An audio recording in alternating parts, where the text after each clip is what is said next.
পারভেজ হত্যার পুঙ্খানুপুঙ্খ বিচার যদি সুনিশ্চিত করা না হয় তাহলে যে প্রক্রিয়ায় আদায় করে নিতে হবে আমরা সেই প্রক্রিয়ায় আদায় করে নেব।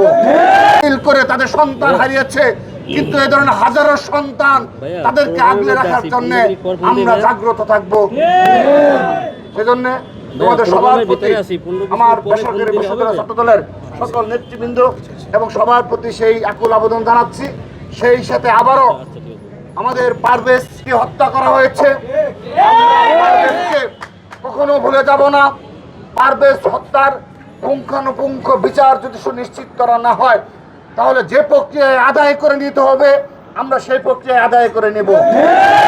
সেজন্য পারভেজ